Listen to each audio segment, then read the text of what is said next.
อยู่บรรยากาศเย็นสบายยามเที่ยงเนาะอยู่นากะน้ำท่วมคือเก่า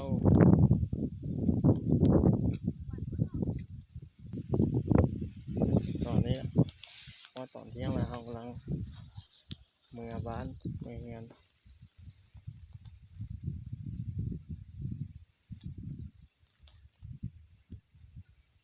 เริ่มเนาะเริ่มเกี่ยวเข้า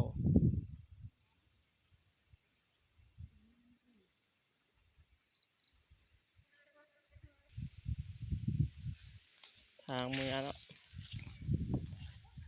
น้ำกับประทันแห้งเลยแต่เข้าเขาก็สุกแล้วจำเป็นแล้วทางมาเกี่ยวเข้าน้ำประทันแห้งได้เป็นเกี่ยวแล้วจำเป็นแล้ว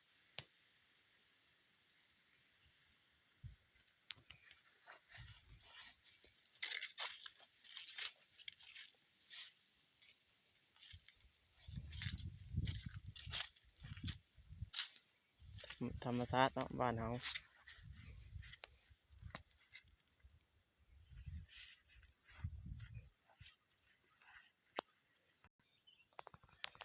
เนี่ย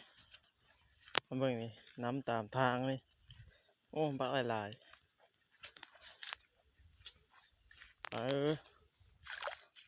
ยังไงเนี่ยน้ำท่วมภูเก้านะเกี่ยวเขา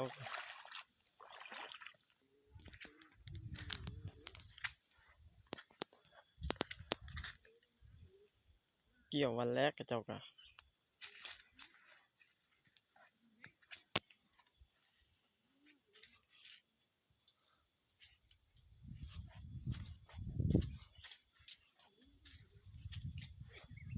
หน่อไม้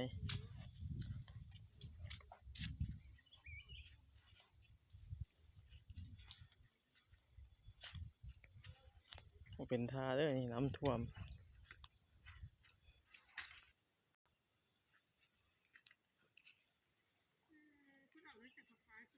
เยอะพอสมควร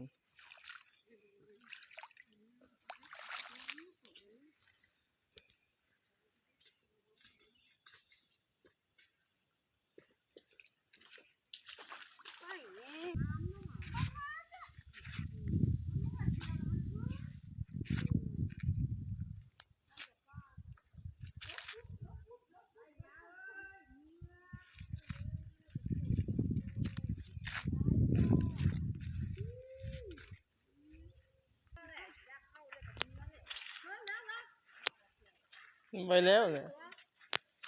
ไปแล้วเนี่ยเอ้ยเกี่ยวข้าวหวานชมแล้วเห็นไหม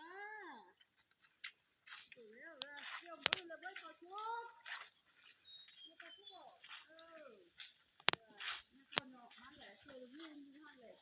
เกี่ยวมือเลยแล้วพักกันนี่พักการเจิมหลายคนหลายเอิญเอาเสียมก่อนอ่อน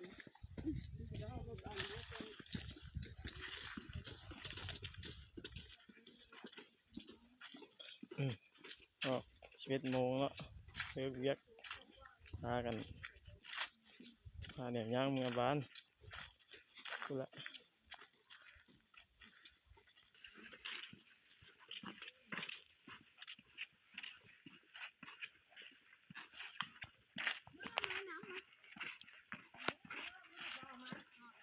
ไปเตะมาจะเราไปเตะมาก็เขาก็แจ้งปานใดเนาะเลิกเวียกผีชีวิตชาวนาบ้านๆเนาะ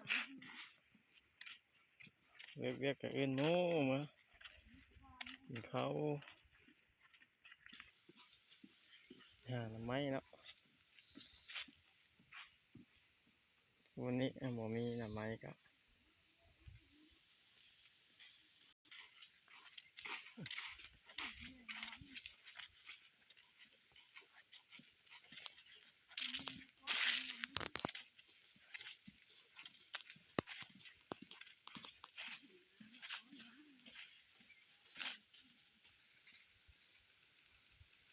สีชีวิตธรรมชาติเนาะตอนบ่ายแดดค่อยๆบ่แห้งลมพัดเย็นมาตามทางเขากับน้ำบ่ทันแห้งแล้ว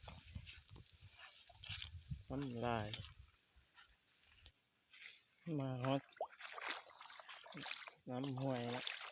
น้ำก็ใสน้ำห้วยใสซื้อขนาดไม่ใส่น้ำคำ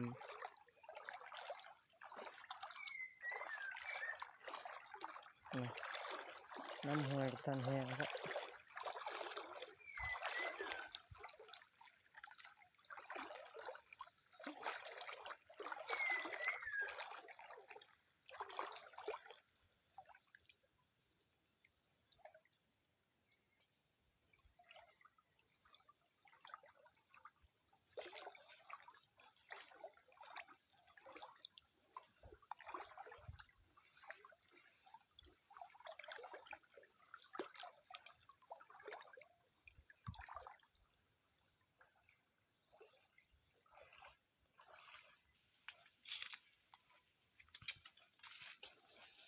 นี่ทางลัดห้วยเนาะแต่เขาก็ไม่ได้ขึ้นเนาะอย่างลัดห้วยให้พี่น้องเห็นนี่ทางข้าม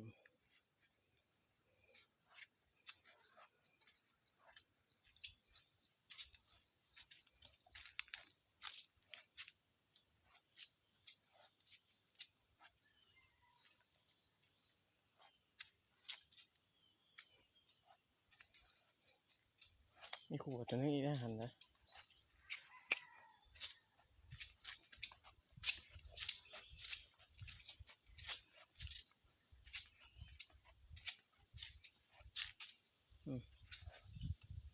เดี๋ยวจะไต่ให้เบิ่งเนาะ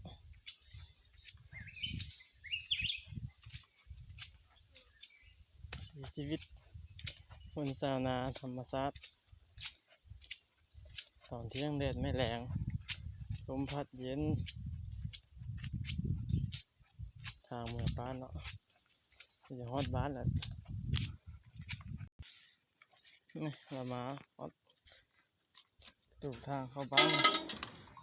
หลังนี้แหละที่เราเห็นเขียวๆเมื่อก่อนนะ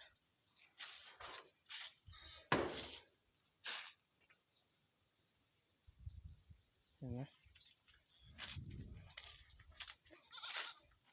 รถไถเขากาป้านนี่ไปบ่ได้ทางบ่ทันแห้งละ